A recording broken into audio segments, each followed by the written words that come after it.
All right. Are we live, Aruni? Why do I seem pretty quiet? My thing says it's quiet, and I don't know why, but it's probably fine. We can up it by a smidge. As I attempt to wake frick up. Oh, I forgot. I have to get this off to the side because I've noticed when I talk right into it and say popcorn popping, it pops. I'm functioning off of very little sleep, folks. Hello. Good morning. It's 6 a.m. and I've pretty much been awake all night, not by choice. I just didn't sleep too great. But I did tell myself, I'm like, I really want to say hello to everyone. And for some reason, YouTube analytics tell me, wait, also, are we live? Yeah, we are live. Okay. YouTube analytics tell me that for some reason, you guys are on the channel a lot at 6 a.m. I don't know why that is. Maybe it's because everybody's just starting their day and they're watching stuff while you're driving, you irresponsible people. But a lot of people apparently are on the channel around 6 a.m., which I do have kind of an announcement today that a lot of people aren't going to like, but this is probably the only place that I can, well, I'll do a post about it too, but yeah, I've been awake all night because one, I got to the end of Act 1 of Expedition 33. That happened last night. I understand why everybody keeps posting that. Like, everybody and their mother just kept posting that. Just got to the end of Act 1 of Expedition 33. I'm like, why do you guys keep posting that? Oh. I understand now. So that happened to me last night. And also other things, but I don't know. Just mine was crazy. But I've been away for a week. What's happened? What's happened? Because there's a lot. You know what? I'm going to type a thingy while this stream starts up. Profeta, hello. Hello, man. Huge fan from Brazil. I follow you for years. Why am I adding an accent? I follow you for years now. Expedition 33 is gold. My gold. I swear I'm gonna seem like I'm high this stream, but it's just from the lack of sleep. Expedition 33 is freaking amazing, man. Let me type out a little message here. Literally just chatting this morning and acting off of 2 couple hours of sleep. What'd I miss in the week I was away? Ask anything.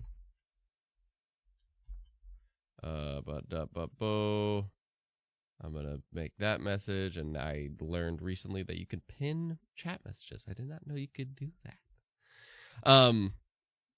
No, I wasn't trying to do a Brazilian accent. That was just a random morning accent. I just talk like this sometimes when I'm just doing crazy accents, and I just need to incorporate that in videos sometimes. God, this is gonna be. I can already tell this is a bad idea to go live so early in the morning when I had no sleep.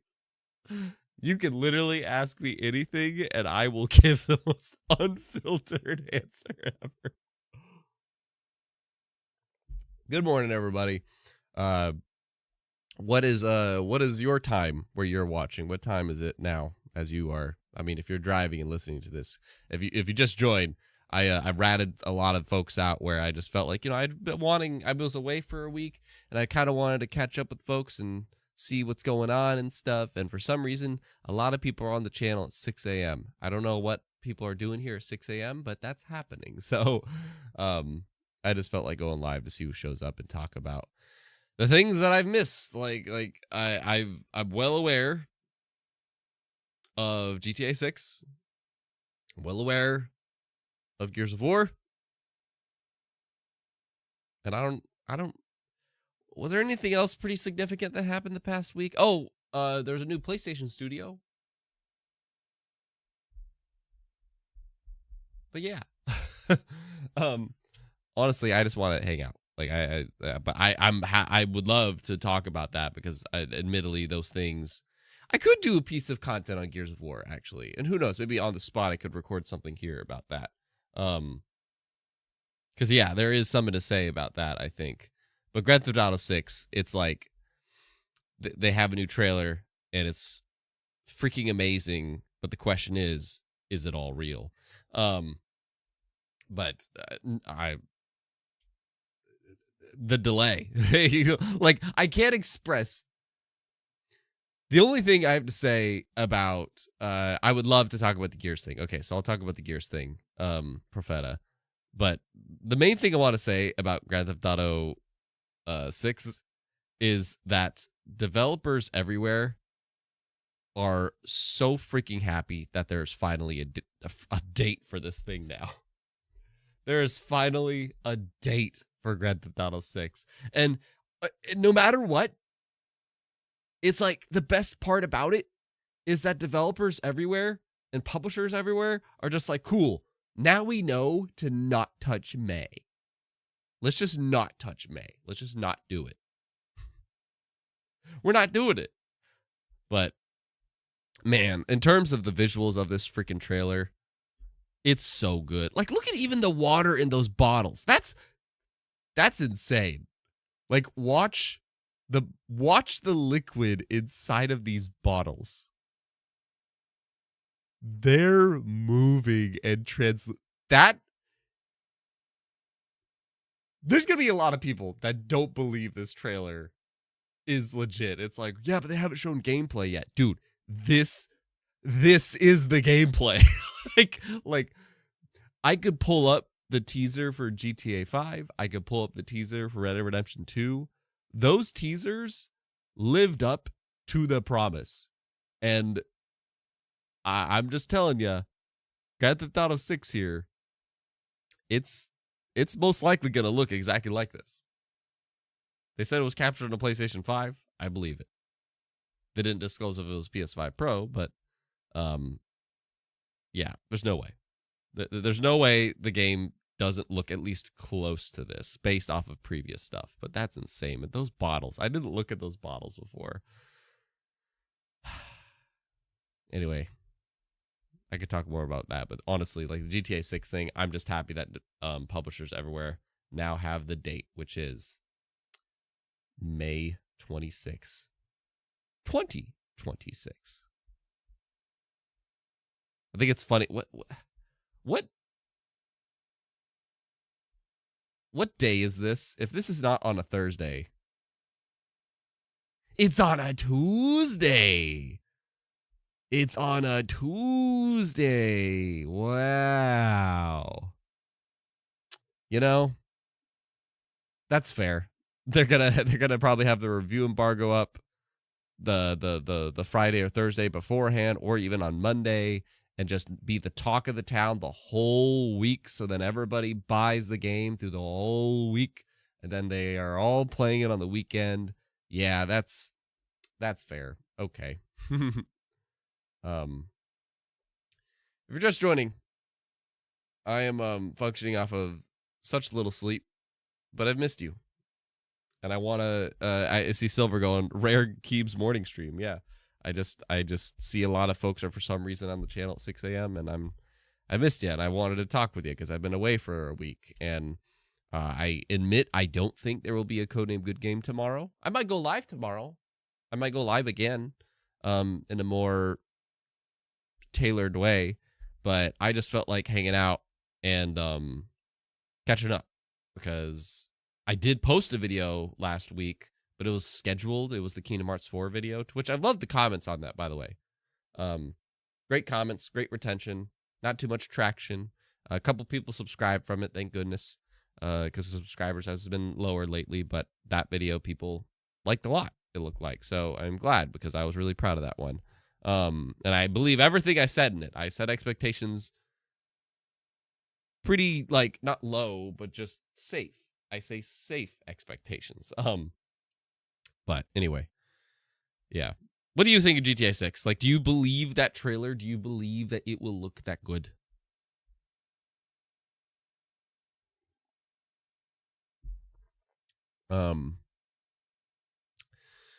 Silver, hey Keebs, I'm finally finished with both season 1 of Overlord and Goblin Slayer. Nice. I have not watched either, but I have heard great things about both. So I am glad one of us got to it. How's your eyes? Oh, Silver, my eyes are great. Like, I'm just wearing these, honestly, just because I still feel jarred to stream without and do content without glasses, even though it's slowly becoming a thing. It's like, until I rebrand the channel, there's a lot of times that I feel like I have to wear glasses of some sort. So yeah, I kind of just rocking them in the morning. But yeah, if you haven't heard, I got LASIK surgery as of like exactly a month ago now. It's been just over a month as of like 2 days ago or something. I got them done the first like Friday of April. So yeah, it's now like the first, week of May. So it's been a full month now, and they are doing great. I can see everything, and it made this trip I went on so much better, honestly. Like, I'm just gonna take them off for now.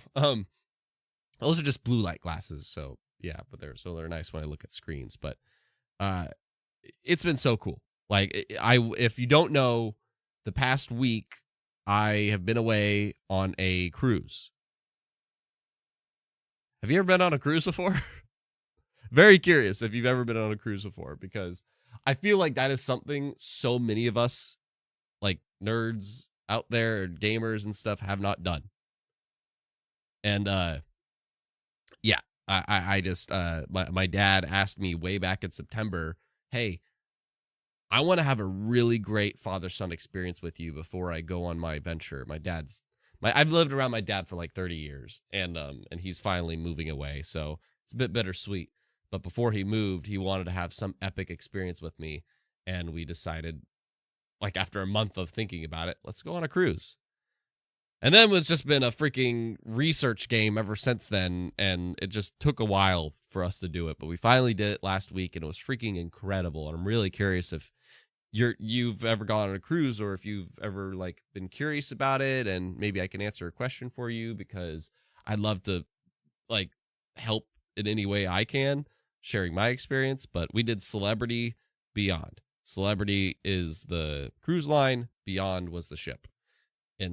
And it was the most incredible trip I've taken in my entire life. Definitely. But because of that, I was away for a week. And happy to talk about that trip. But yeah, I was away for a week. And I saw what did happen last week? I guess Grand Theft Auto 6 got delayed last week to next year, but we didn't get that trailer until this week? Is that how it happened? I don't know anything else. Did anything else crazy happen last week? I don't think so. Please let me know. Until yesterday. Yeah, so the trailer, I'm pretty sure the trailer came out this week, but they announced the delay last week. I know that for sure because in our fantasy critic, Rob drafted Grand Theft Auto 6, and he was messaging me. He's like, it's not allowing me to pull the game. And I'm like, as commissioner, we have to put this on hold until I get back, because I have no Wi-Fi on this boat. Ashraf, Xbox pulled the stupidest thing last week. What'd they pull? Was it last week or this week? Because if you're talking about this week. Okay. I see the Gears thing has come back up, and we should talk about that, I guess. That is a piece of content that could be a piece of content easily. Grand Theft Auto 6, it's just like I didn't feel like doing any reaction to it. I almost did a reaction, but admittedly, the 2 days that I got back, I was super sick. Like, I'm talking about, I literally slept the entire day Monday because I couldn't do anything else. I suck at taking naps. Do you take naps? I'm really curious because I feel like so many of my friends are just like, oh yeah, I take naps like essential. I'm just like, how do you just fall asleep during the day? I'm very curious if you could give me some advice about taking naps because I just can't do that unless I was freaking sick like crazy. Joey, good morning. Joey, freaking a longtime patron, sir. Hello. Yeah, Joey, I feel like you're an expert at the naps. If I recall, you do a great job of sleeping. And I don't remember, but that also might mean you're a night owl too. So I don't want to run a poll here. Are we morning birds or night owls? Which are you? Is it called morning bird? Yeah, morning bird or night owl. I'm gonna post that. I'm curious what you guys say. Oh yes, I'm a nap freak. How do you do it? Because yeah. Anyways, so I was sleeping all day Monday, and then yesterday or Tuesday, I was supposed to be on a shoot, and I sadly had to cancel it because I knew if I went, I would either die or not do a good job. Early bird. Thank you, Ashraf. Early bird. Why did I say morning bird? Stupid. Morning bird? It's freaking early bird. Oh my god. Whoops. Well, do the poll. Anyway. You get tired and then you just find somewhere comfy and close your eyes for a bit. I can't do that, man. My mind is racing until I'm actually... Well, maybe that's the thing. It's like maybe I just don't get tired, I guess. I don't know. Anyway, I don't know. I don't know how to do it. But I want to answer before talking about the Gears thing. I want to talk about what there was a question. Jonathan, you asked a question earlier. I saw it and I didn't get to it. And now you retracted it. It was something about a fighting character in Street Fighter or something. Well, whatever it was about, I admit I saw that and I don't know the answer to the question. So maybe it was a good idea that you retracted it. But I would still always like to see everybody's questions. I crave questions. Oh, here it is. Hey, do you think Kazuya Mishima would make a great guest playable character for Street Fighter 6 Season 3 and Virtua Fighter 6?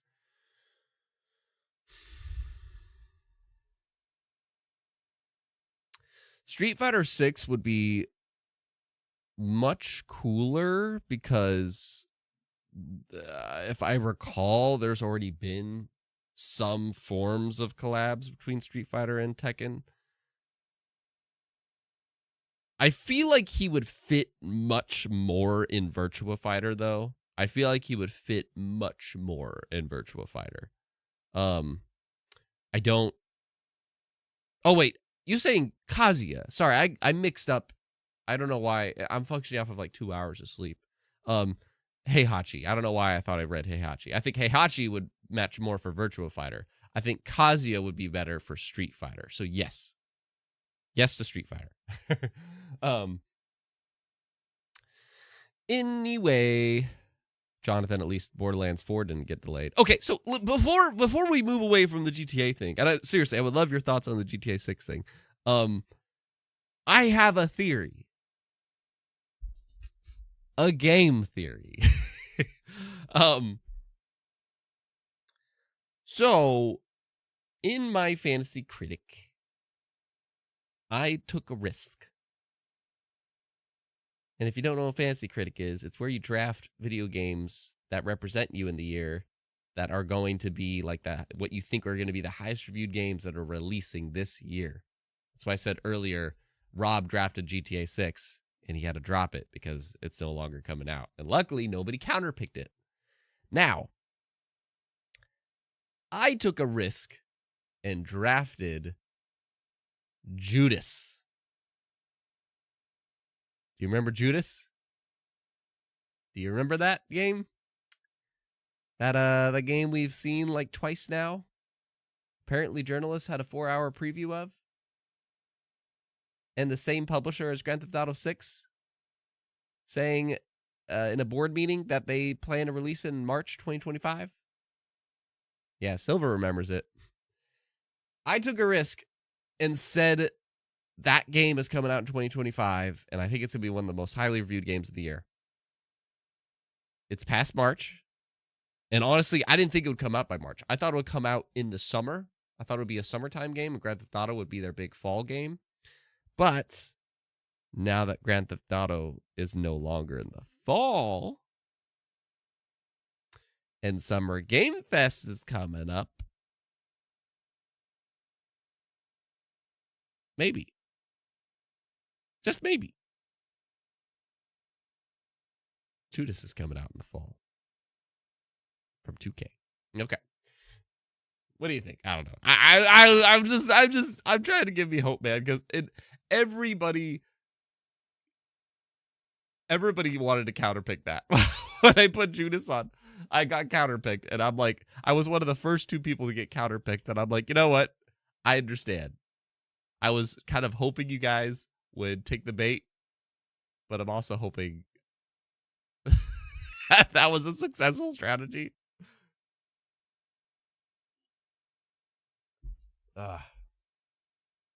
See, Silver, you're a normal human being. Silver said earlier, I sleep at night and I wake up in the early morning. like, that's what you're supposed to do, right? That's what you're supposed to do.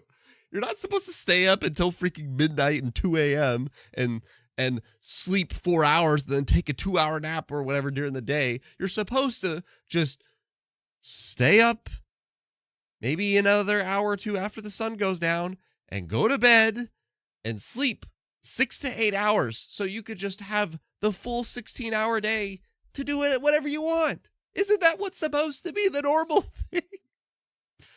I'm not trying to attack you night owls, but Joey, all I know is Silk Song is potentially releasing before September. Why do you say before September? Why do you say before September? Why not during September? Silver, but what about KH4 in a summer gaming event? Silver, I retort to my video that absolutely could happen, but I just feel like Square, they absolutely could. I'm not going to deny that. I just don't know where. That's a really good question. They could do a re-tease of it, and then next year is the full-blown marketing year. But, yeah, Joey apparently has sources. Fixbox pulls it up again, though. That's true. Well, but it was at both shows. It was at both the PlayStation and Xbox shows. Kingdom Hearts 3, if you're talking about that 1 year with E3. Joey, Silksong Theory, because the full game will be playable at an Australian Game Museum thing in September. And why would the full game be there before the game is released? The full game will be playable at an Australian Game Museum thing. What is this? What is this? At Australian Game Museum. What are you talking about? Because, yeah, if that's true, that makes 100% sense. Also, oh no. Why can I not search? Google. You're killing me, Smalls. Wow. Is this stream still up? Is this stream still up? Why? I can't search. Silk Song. This is funny. I search Silk Song, everything's fine, but I type in Australia. Oh, here we go. Okay.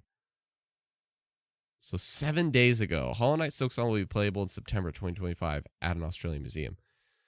Will be playable. Team Cherry's Line has the studio, which is based in South Australia, has yet to say when it will, but at least we know it will be playable for those who can be at the Australian screen. Part of the video game is called Game Worlds, which will be include displays that delve into game design.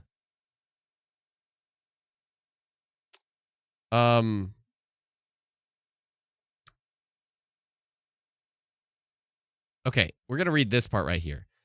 ACMI co-creators Bethan Johnson and Ginny Maxwell commented, since Hollow Knight Silksong's initial announcement in 2019 has been one of the most anticipated indie games on the planet. We are thrilled to celebrate the design of this South Australian-made game as a centerpiece of Game Worlds in September. From the hundreds of sprites that animate Hornet's different movements and attacks to the logic behind the game's most challenging boss fights, and of course having the game playable in gallery, our Silksong displays delve deeply into the details of the game's artistic direction and design. We're so grateful to Team Cherry for trusting us with their work, and we're so excited to share that work with you. So there's no statement here that says fully playable, but you're right. It could potentially, but yeah, this sounds much more like a demo, which a lot of people have actually played Silksong. To my knowledge, there's actually been a very Silksong has been in a playable state for many folks. So I wouldn't say it's fully playable, like they can play the game from start to finish. It's just going to be on demo at this museum to celebrate a fellow native developer. So, oh, that's something that happened while I was gone. The president of France acknowledged Claire Obscure. That became such a huge story, and I'm like, I mean, cool. Most of you guys are night owls. Get out of here, man. Get out of here. Anyway, Ashraf, it's nice seeing you streaming again. Now, if you excuse me, I want to go back to Claire Obscure. Yeah, Ash, you asked that earlier, and yes, I've if you follow me on social media, you'll see I've been posting about it, and it is absolutely such a spectacular game. Such a spectacular game by such a small studio.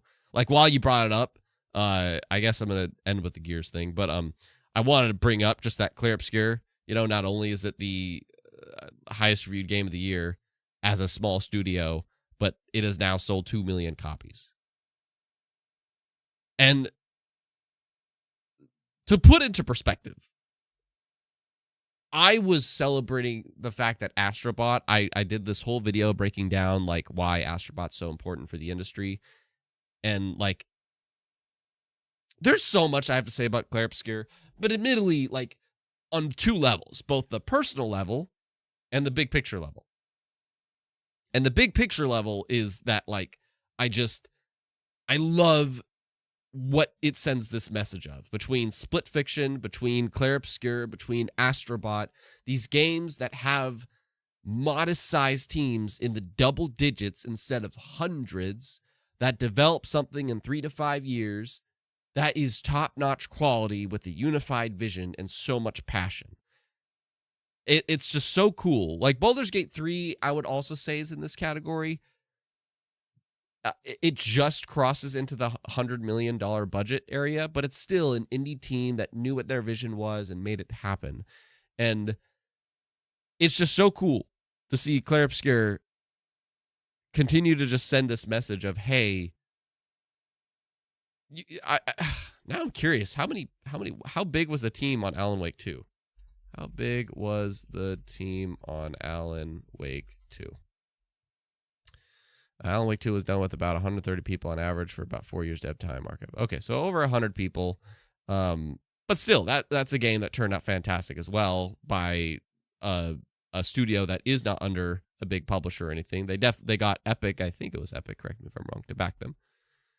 But I just love that, you know, Claire Obscure. I brought up Astrobot because I'm like, I'm gonna celebrate if Astrobot sells 1 million copies, because that's all they needed to break even, or actually not even break even, to make a profit.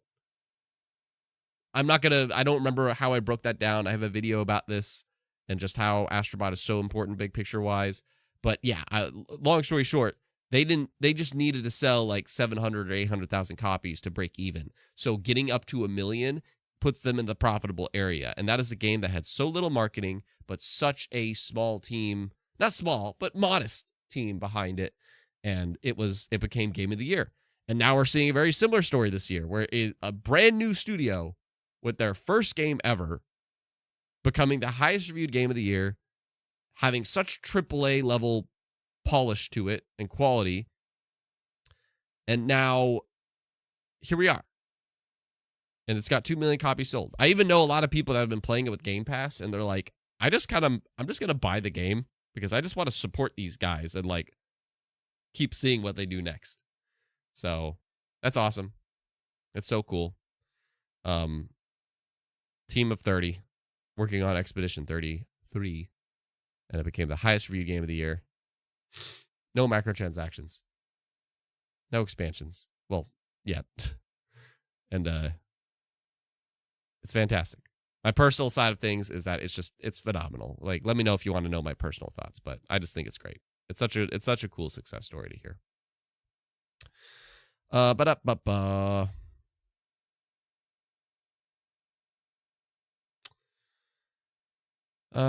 Today is gameplay reveal for Mafia Old Country. I'm just not interested in it. You know what's funny? Okay. Before I talk about Gears of War, because I am very curious what everybody thinks about that. I had this thought literally this morning while I'm functioning off of basically no sleep. And it's that there's so many like PlayStation games I've missed out on because of Game Pass. And I don't mean that in a like console war or snobbish way. I mean that like literally playing games that have been available to me has taken my time. And it's like because I have a PlayStation. Like I have a PlayStation. This is a very personal talk, and I'm sorry if I'm straying too far off here. But I'm very curious if you have comments on this. But it's like, this is the first console generation that I've had all three systems. I have a Switch OLED, I have an Xbox Series X and S, and I have a PS5 with the disc drive. And I have not had all three consoles one generation since the original Xbox, the PlayStation 2, and the GameCube. And now I do, and it's been really cool. Like, I love seeing all three of them on my entertainment shelf, and just, you know, not being somebody that's like closed off. I understand not everybody is fortunate enough to own all three systems, or even two for that matter, and that's why everybody, to kind of tease at the Gears of War conversation, says like exclusives matter. Exclusives decide the one box that I'm gonna get. And that's fair. But it's been interesting that even though I have all three systems, I just keep spending like 90% of my time on my Xbox. And yeah, that's admittedly because of the whole thing that Phil Spencer said, where people have kind of become entrenched in where they prefer to play. But it's also because I just kind of keep wanting to use Game Pass to the fullest. And that's kind of why I want to do more of these like videos that I did just yesterday. I posted yesterday. I recorded that before this trip, by the way. I recorded that before Expedition 33. And Expedition 33 should have been on that list. But I should have put that instead of Persona 3 Reload. Anyways. But where's I going with this? Oh, but it's like the Game Pass subscription, it's not made me like anti-Nintendo or PlayStation. It's just kind of pulling me away from them, if that makes sense. Not in a console warrior way, but in just a, I don't want to stop subscribing to this, so I want to keep using it. And because I keep using it, it's taking my time away. So for example, if I only bought games, then I would bleed dry Doom the Dark Ages coming up. I would bleed it dry. I would replay it multiple times, try to get all the achievements, and make that money last for me for like 2 months. And I would have had a blast doing that. That's how I used to do things. Probably would have got on an Xbox. And then when the time came, it's like way back. I'm like thinking way back. I'm like, man, I would have loved to have played Stellar Blade. Stellar Blade was a PlayStation exclusive. I believe a PlayStation Studios game. You know, it's like kind of Xbox publishing. It's like PlayStation publishing. I would have loved to play that game. It looked kick-ass. Same goes for Black Myth Wukong. It looked kick-ass. But I was kind of occupied with something on Game Pass at the time, so I just didn't feel the need to.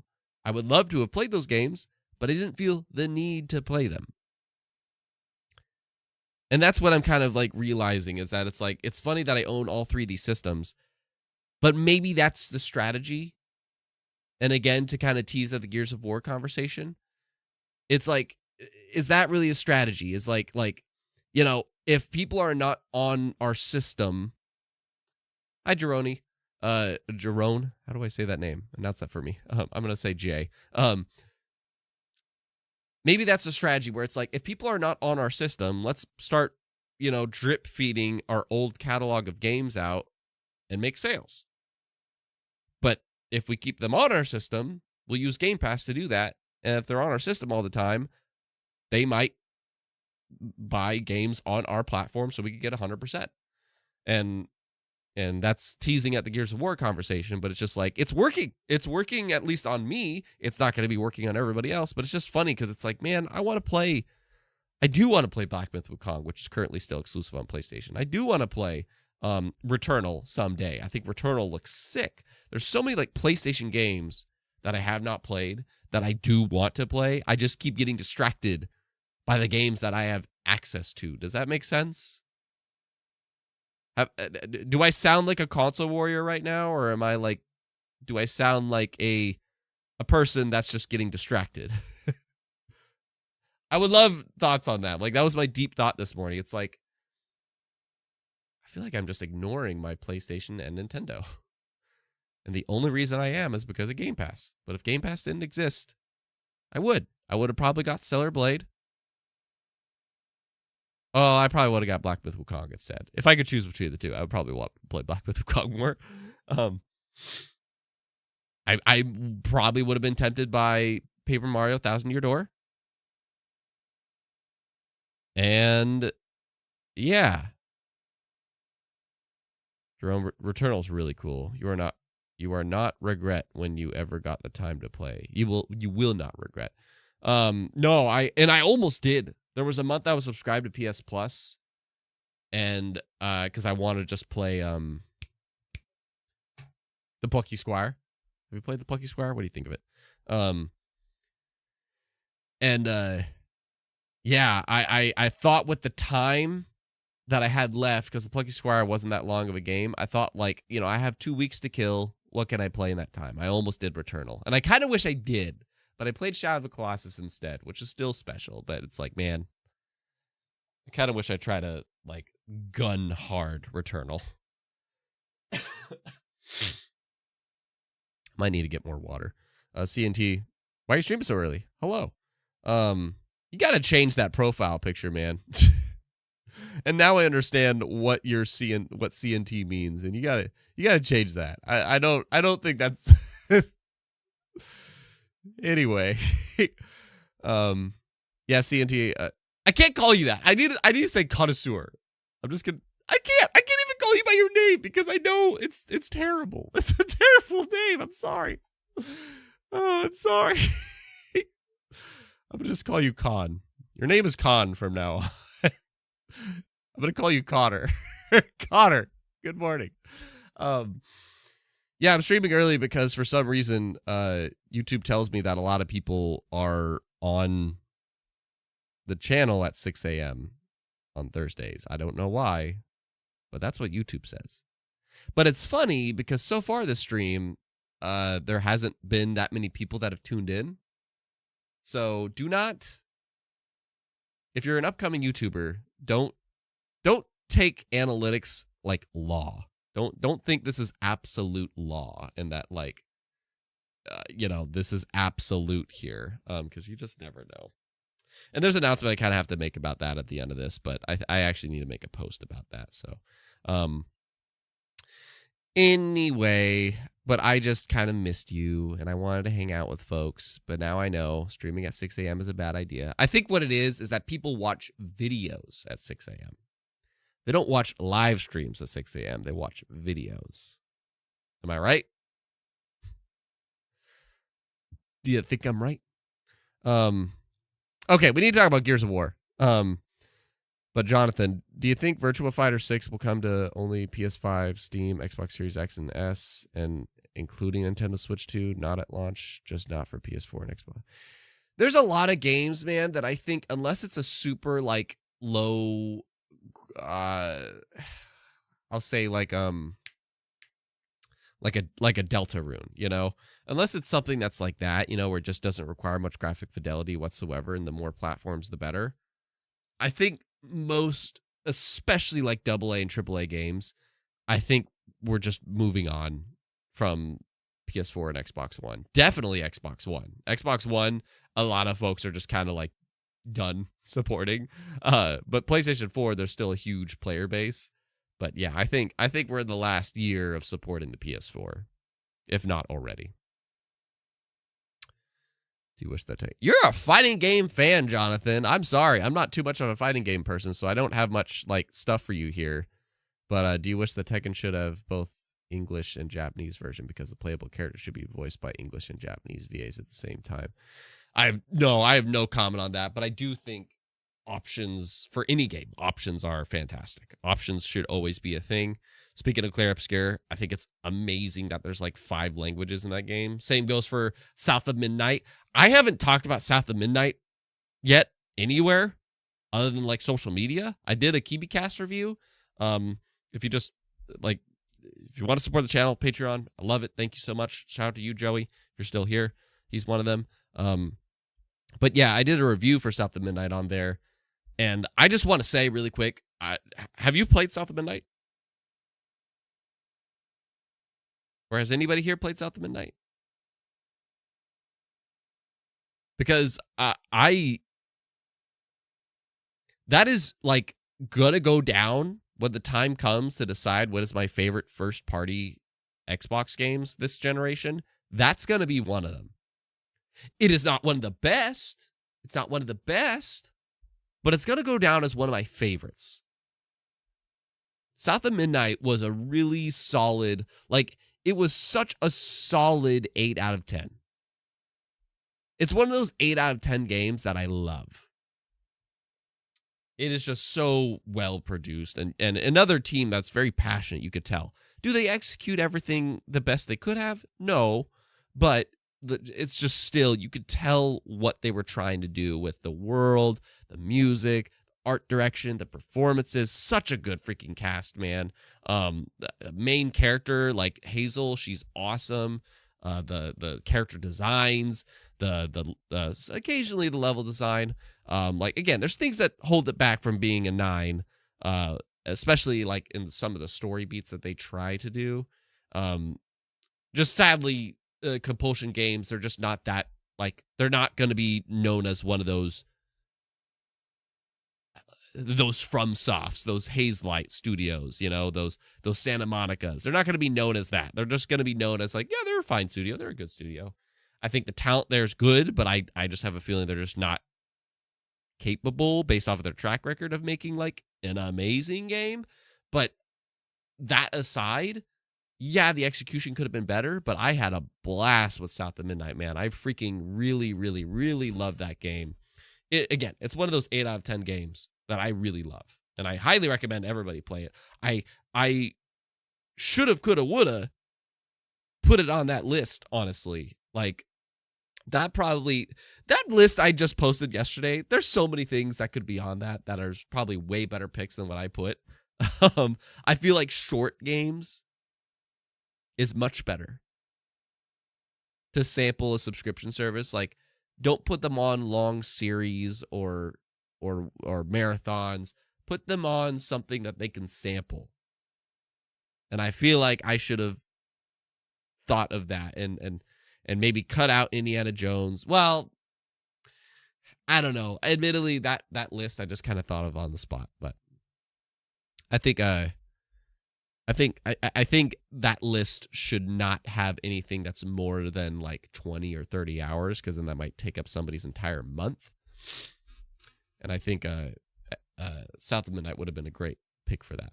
Just maybe not in terms of like 9 out of 10 quality. Okay. Here's a war. Drop your chainsaws in the chat. Nike, hello.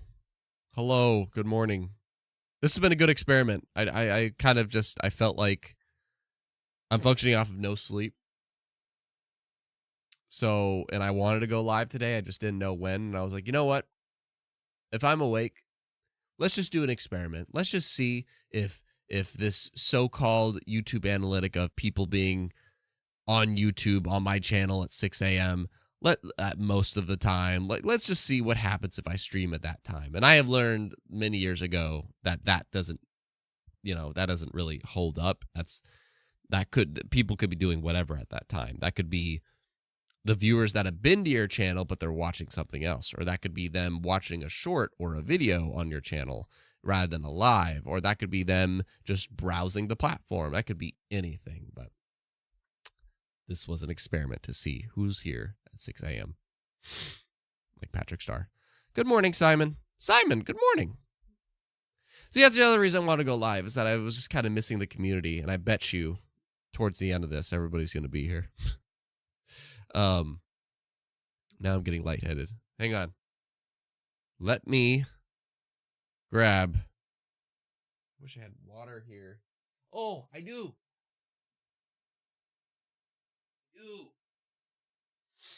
Thank God. I'm still a little bit sicky. Unfortunately, I came back with my cruise with a bit of a flu. I've been recovering. Simon, why'd you retract your message? Okay. Oh, Nike. Nike brought up the thing. Somebody said this earlier. Somebody said earlier, the only thing I think you missed last week was Xbox taking a big L or something. I forgot what they said. And I was like, what did they do last week? Nike, you hit it. Thank you. Oh, I totally forgot about this because I was able to check social media, but I couldn't watch videos. I couldn't like I had very limited internet during that cruise. But I'm getting lightheaded. Okay. I guess, yes, I can address this before Gears of War. I keep just delaying Gears of War. Nike, I don't know if you went over this yet. I did not. But how do you feel about the Xbox price increase? I was not expecting this. I want to find this so I can have the exact details. Microsoft raises the prices of all Xbox Series consoles, Xbox games confirmed to hit $80 this holiday. So let's look at this. So yes, this is the list. So if you didn't hear this last week, this was something definitely significant that happened last week. In fact, I would argue, good morning, Javian. Hello. Nike boy, the day it happened, I said, wow, they did this when Keebs is on his trip. Admittedly though, here's the thing, the GTA 6 delay and these Xbox price increases are probably the two biggest things that happened last week. Let me know if I'm off. I don't know if I would have, they would have been great Codename Good Game topics to discuss with someone. I don't know. I had a very important moment during that trip that I'll sum up as basically I realized how important it is to entertain and how to and to host things and such and to give people a chance to participate. And it's that's why I do content. I tell you guys all the time, the whole point of me doing this live stream to make videos and even posting in social media, shorts, whatever it is to create discussion, and to give people a chance to participate.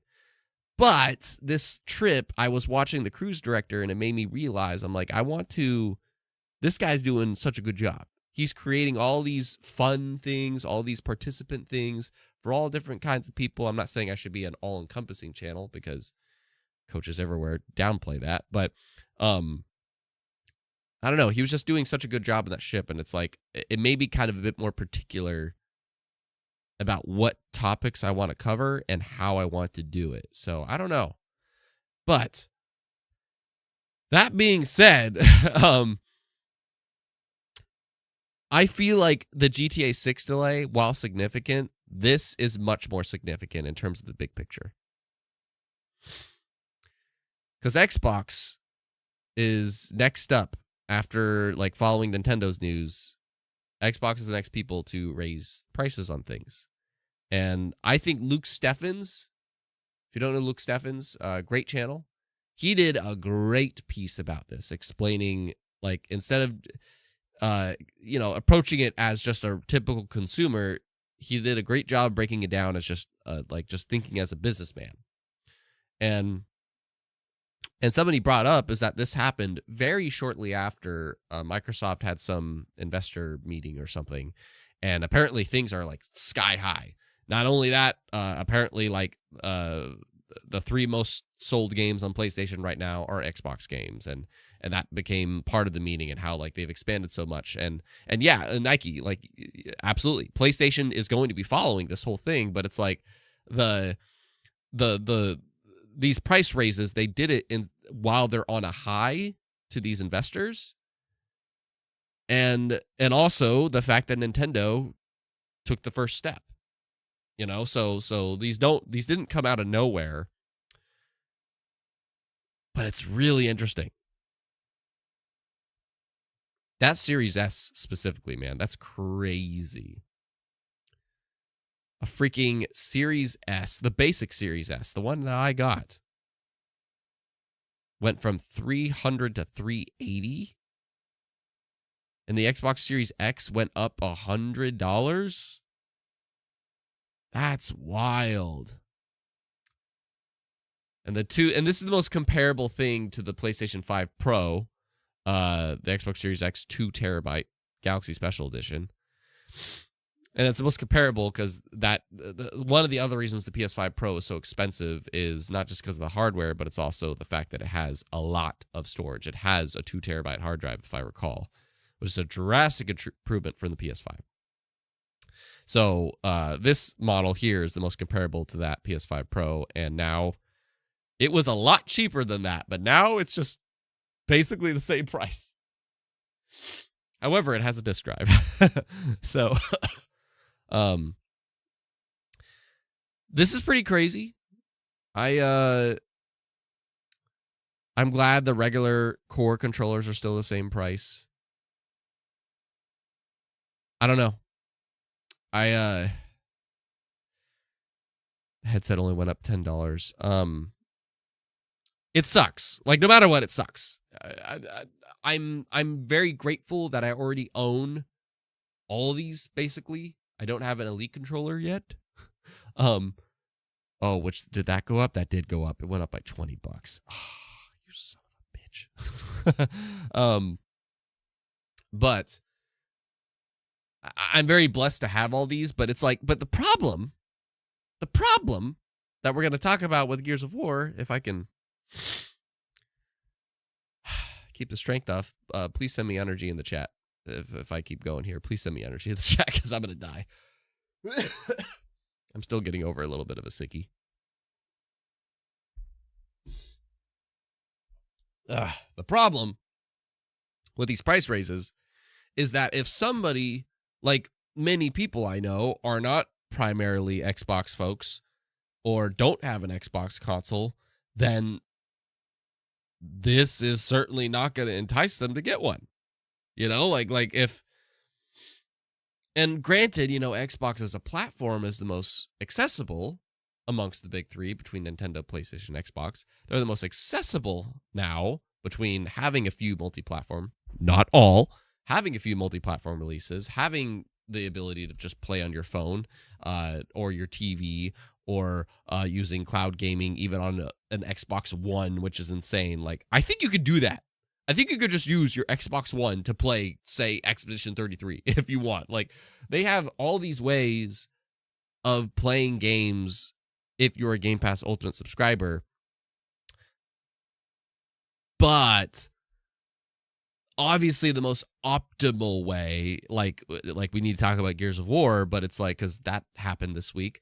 But like,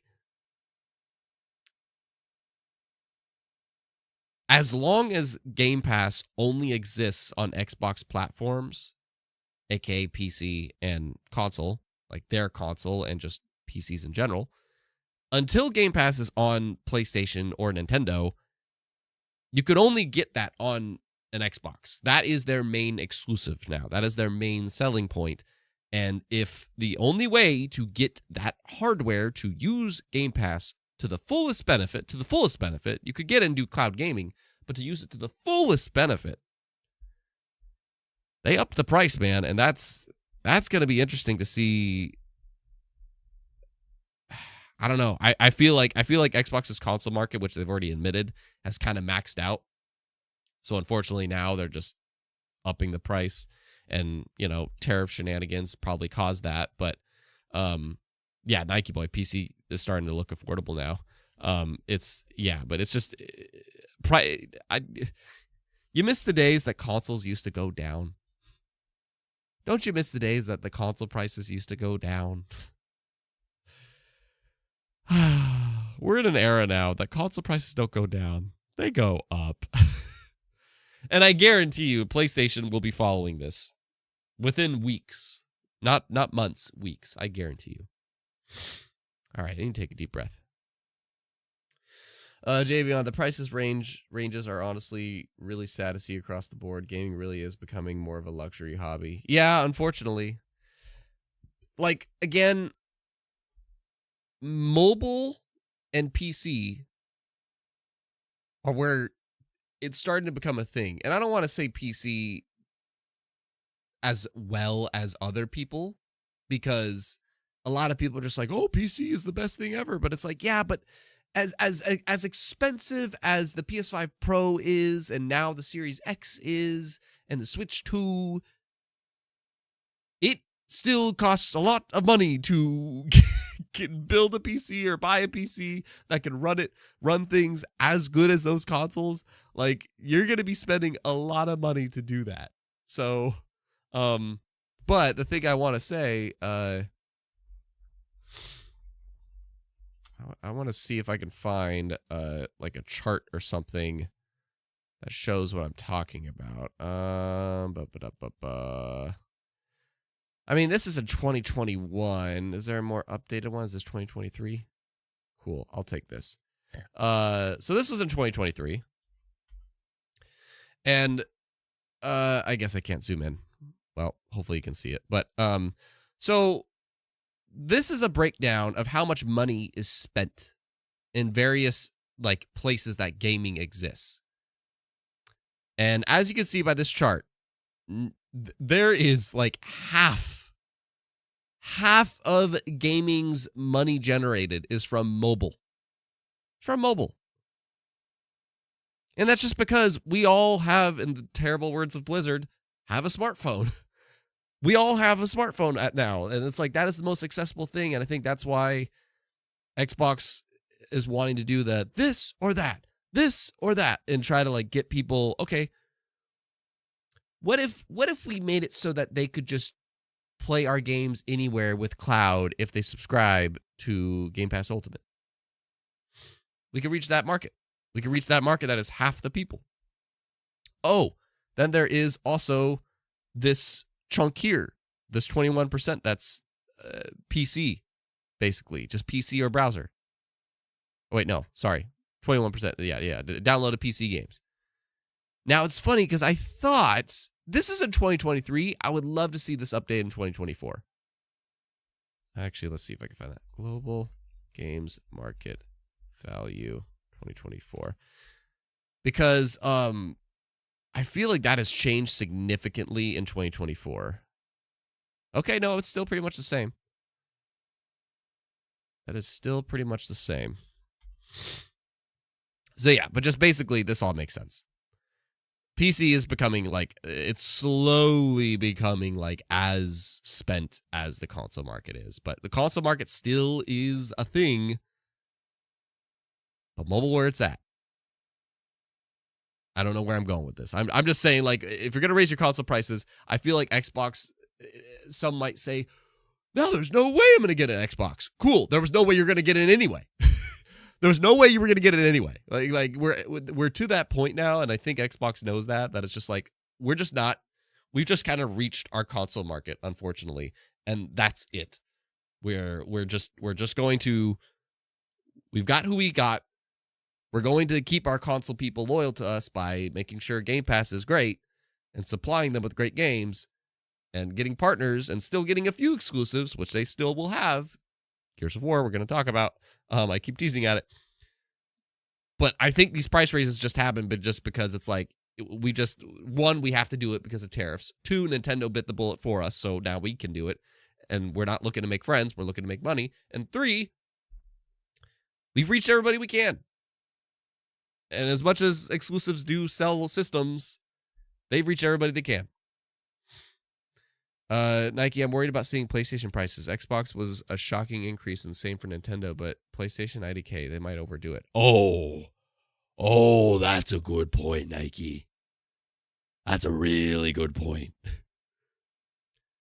PlayStation could easily overdo it because they've kind of already jumped the gun. Like, they already raised the price of PS Plus, either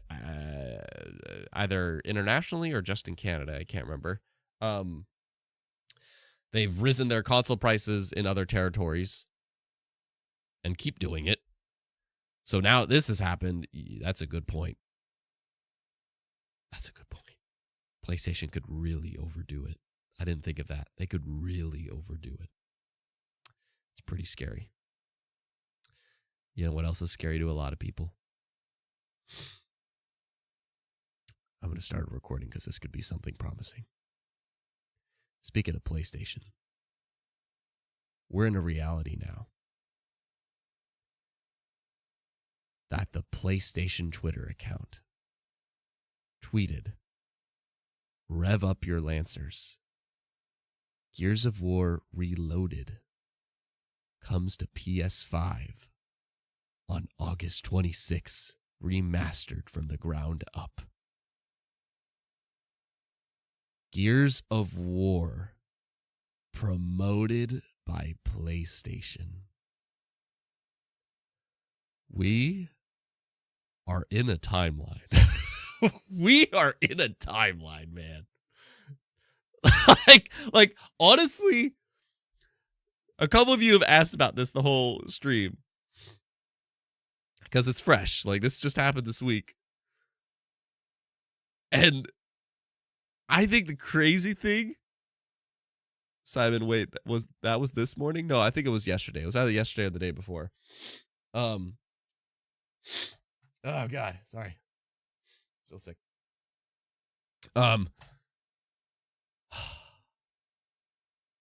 It's funny because a lot of folks are saying, like, they're talking about the multi-platform thing, but just a quick detail that a lot of folks are not acknowledging is that, Gears of War Reloaded, this is based off of the first Gears of War. It's a 4K 60 frame version of it, and it's just basically a much more up-resed version of what has already existed, which is Gears of War Ultimate Edition. That is a thing.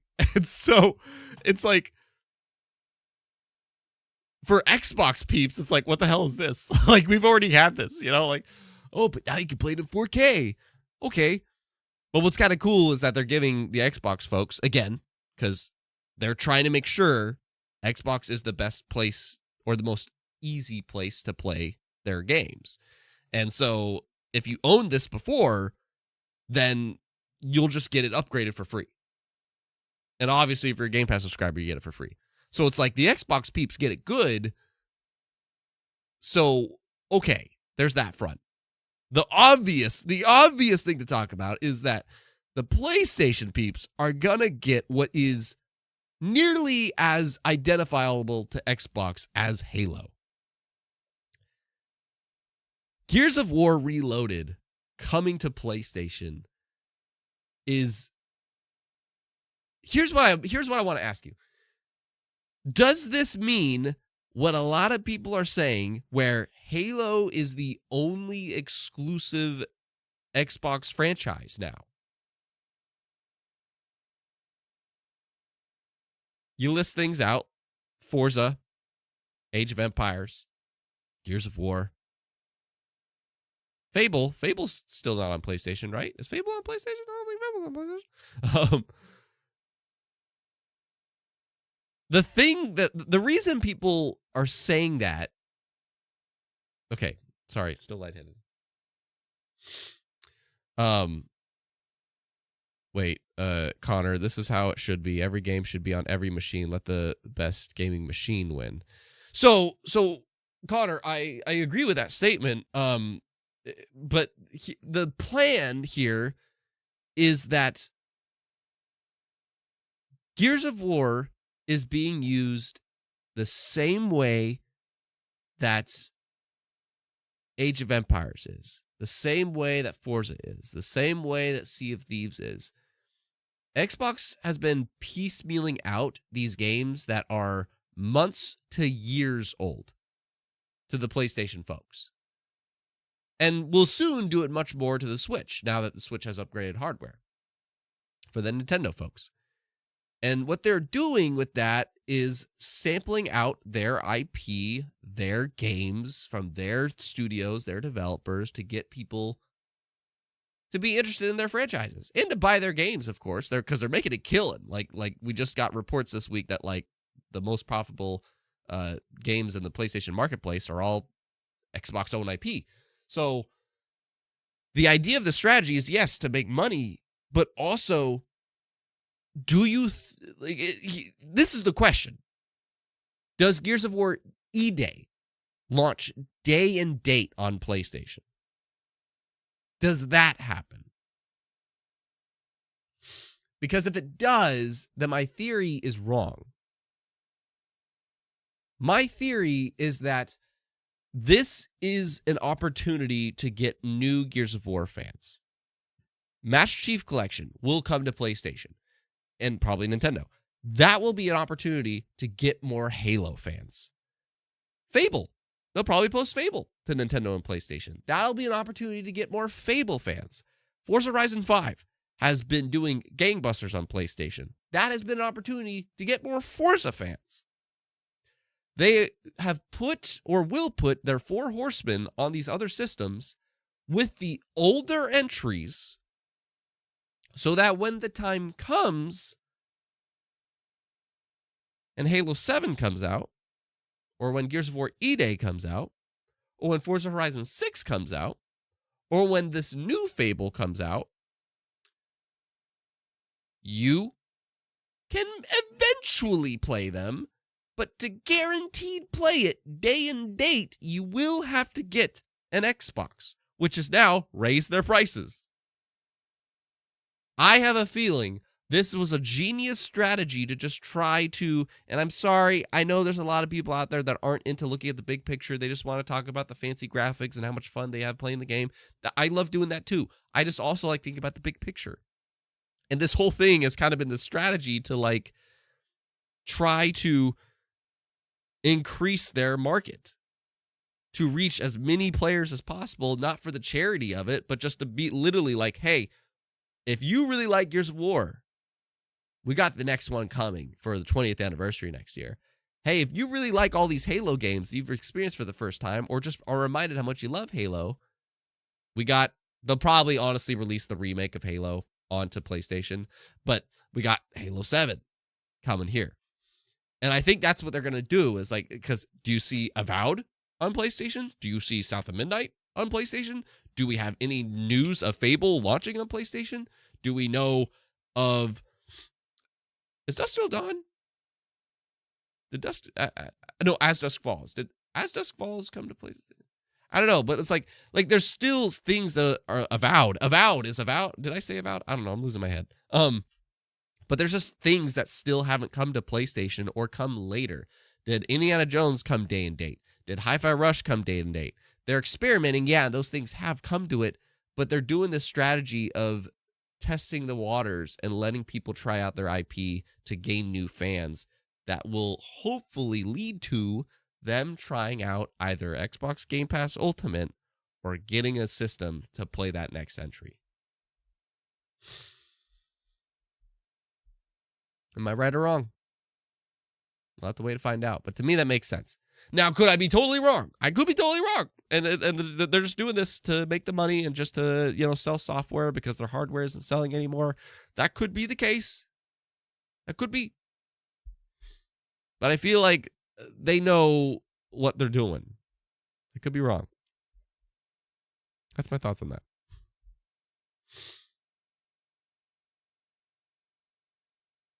I actually really like this because I feel like Gears of War deserves way more hype than it's always have. It's the only one that matters now. Yeah, it could be a really cool strategy to release this in August and then I would really hope that they would have like a Gears 2 and 3 version, because that would be great. Like, oh man, it would be great to get Gears 2 and 3 out before E-Day. To like help build up that Marcus and Dom relationship, but I don't think that'll happen. Something I'm really curious about though, man, and I've seen people say this. Wait, Connor. Microsoft has been launching simultaneously on PC for a long time. They know they get more sales on day one. They don't make any money selling consoles. You're correct about has been launching simultaneously on PC for a long time. The reason, though, that that's not anywhere near significant as launching on PlayStation or Nintendo is because PC was just a whole other market. Like I showed the picture, the chart earlier. PC, console, and mobile are the three markets. They have a console, and they're going to sell software on PC. That's what they decided to do. They decided to reach both markets. And then when they started cloud up, they want to try to reach mobile using cloud. So they're trying to reach all three markets. Now, by releasing these other consoles, they're expanding their reach in the console market for sure, by a lot. But the day and date factor, that's the big thing. That's the big thing that I'm really curious if they do. And I just feel like them not making an announcement for an Avowed or South. We'll know. You know what we'll know? We'll know a lot in the coming showcase.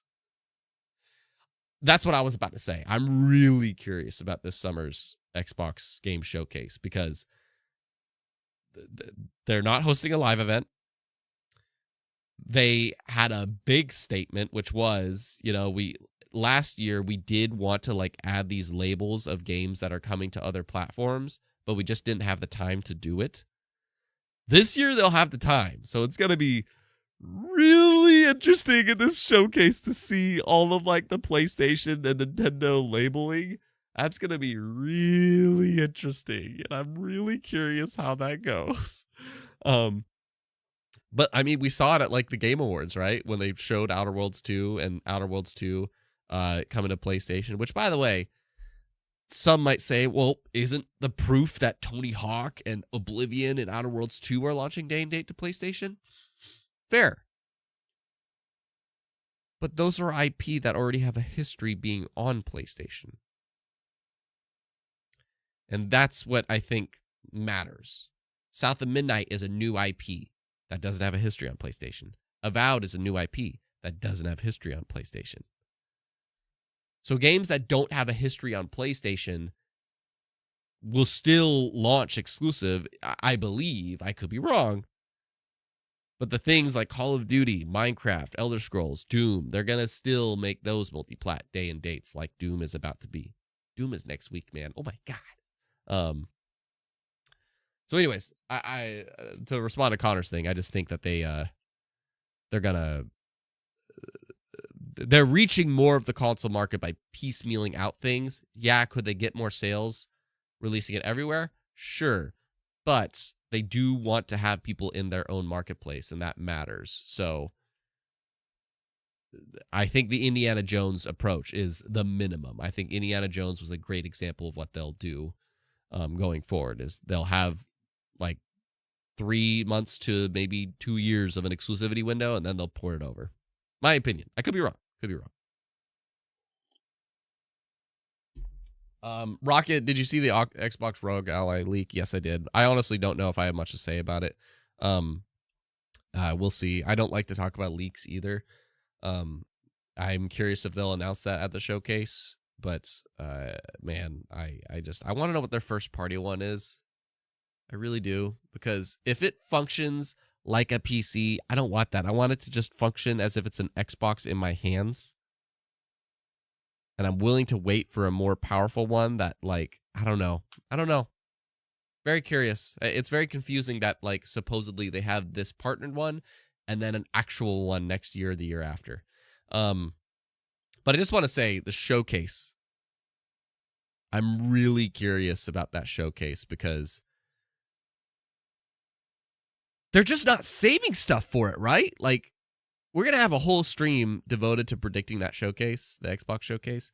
But, like, they're not saving things for it. And that's really shocking. They could have saved Tony Hawk, but they didn't. They could have saved Oblivion, but they didn't. They could have saved, honestly, this Gears of War thing. That wouldn't have been that exciting because it's like we've already, as Xbox fans, we've already done that. So that would have been a big announcement. But it's like, it's just interesting that they're not saving what could have been big beats. But they're not. They're getting like the remakes and remasters out of the way. And it's like, man, what do you have to show in that showcase? Like, because that is something that, PlayStation definitely does. Nintendo definitely does. Like, they have their, remasters or ports or whatever. They're fine showing that in their big showcases. But somehow, Xbox is like, oh no, we're just going to get these out of the way. And it really makes me curious. I'm like, you could have put that in there.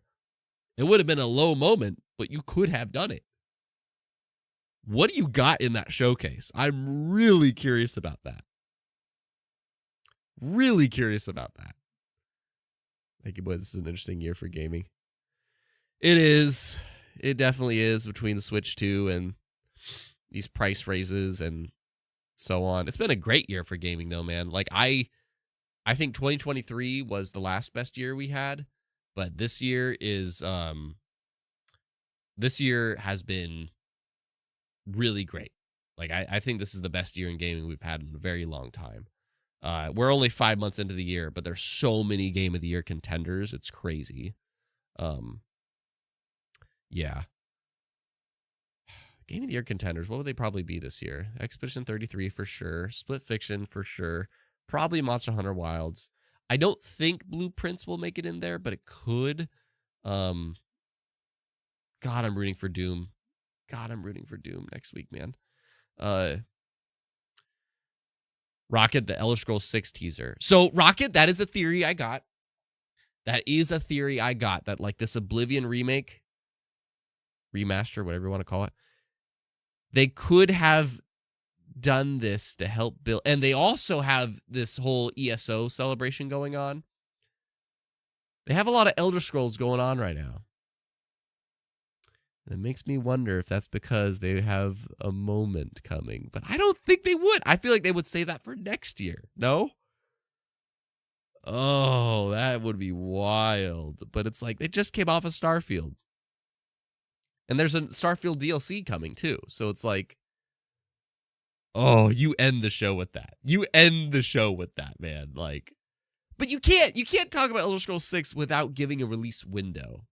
So unless it was coming out next year, I don't think you do it. But that would be insane. John, Sony should have announced every June gaming showcase event for PlayStation, especially PlayStation Ubisoft Game Showcase. What? Why does Ubisoft come into the fray of play? That confused me. Yeah, I really hope PlayStation has a showcase this year, man, because they need one. They really need one. Not in a belittling way, but it's just like we deserve an update on what your studios are working on. I know you canceled a crap ton of projects, but what has Cory Barlog been working on with the God of War and stuff? Where's Wolverine at? Freaking. I think Blue Point's game was one of those games that got canceled, sadly. But there's just a lot of. Why not make that a moment to show gameplay for Saras, the Housemarque people? Like PlayStation could easily have a showcase. They could have a showcase. So why not? And I also think Nintendo. I think Nintendo will still have a June developer or Nintendo Direct.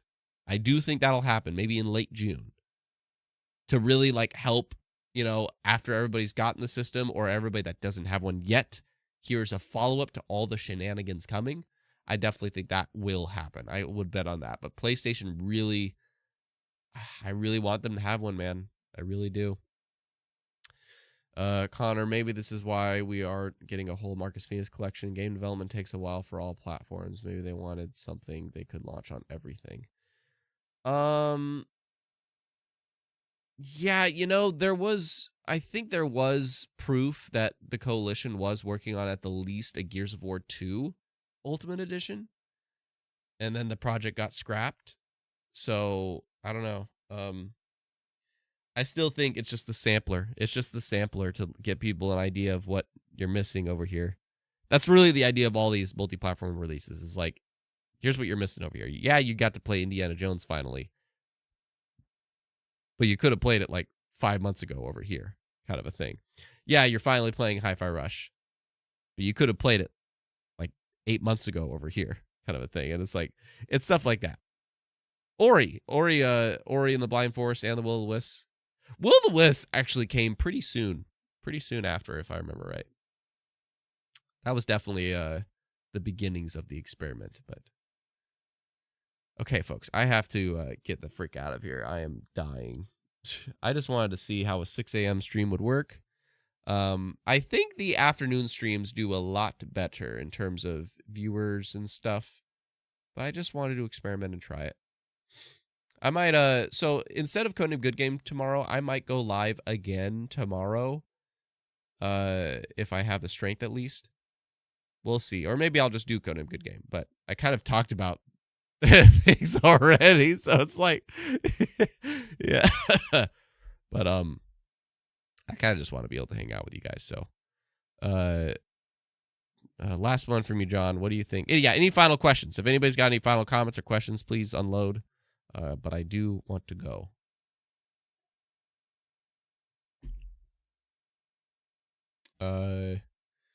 John, what do you think of Mortal Kombat 1 roster? Do you think it's worse or not? Because to me, it's the worst roster. I wouldn't be able to compare, John. Again, I'm not much of a fighting game person.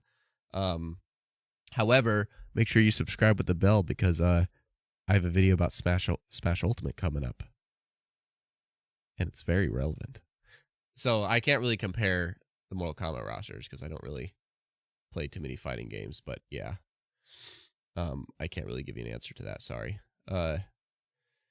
Rocket, will you keep paying for Game Pass if the price increases? Rocket, that's a great question. That is a great question because it's like, how come, because PlayStation just raised PS Plus, how come Xbox didn't raise Game Pass? And they just raised their hardware, so how come they didn't raise Game Pass? Nike, I'm letting everybody have one more question, so it's all good. John got his, so now I'm hitting Rockets. I will. I think the maximum I would be willing to pay for Game Pass every month is $30. I'm not saying I want them to go there, but I think I would. It's like whatever, as long as Xbox Game Pass is less than or equal to half the price of what a full price AAA video game is, and Xbox can stay in this cadence. Like, they've been doing great this year. Freaking February, Avowed. April, South of Midnight. And Towerborn. And Oblivion. Calm down. May, Doom. July, Tony Hawk. And then the rest of the year, Ninja Gaiden 2, Gears of War, whatever, Reloaded. And or Ninja Gaiden 4, sorry, and Outer Worlds 2. You know, like they're on this cadence that it's like there's almost something every month, and it's insane. Is there going to be a Call of Duty? And it's like, as long as Game Pass is less than half the price of a full AAA game, then it's still kind of worth it to me, because it's like every month I will just, no matter what, play something. So it's going to be hard for me to stop paying for it as long as there is just stuff to play, which there always is. And that's why I started the stream saying how I've been ignoring my PlayStation so much and my Nintendo because of Game Pass. And it's because of that. It's like, there's just always something to play. So, yeah. Now, do I want it to get up more? Hell no. I think $25, you stop there. If they do go up, $25 is like, stop. Just stop right there, and that's it, because you're going to lose everybody.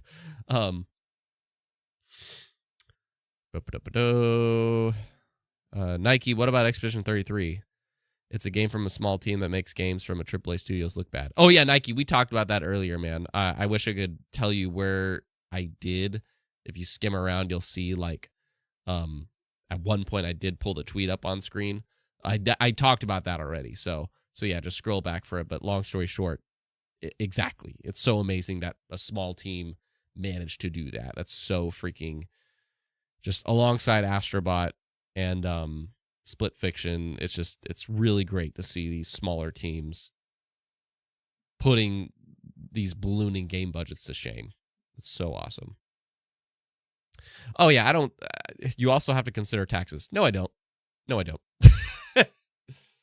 Because taxes are just on everything. So it's like, of course you have to consider taxes, but it's like, I don't want to say the Switch 2 is $500 plus tax with the bundle. Like, I just want to say it's $500. I'm not going to go, actually, let me calculate.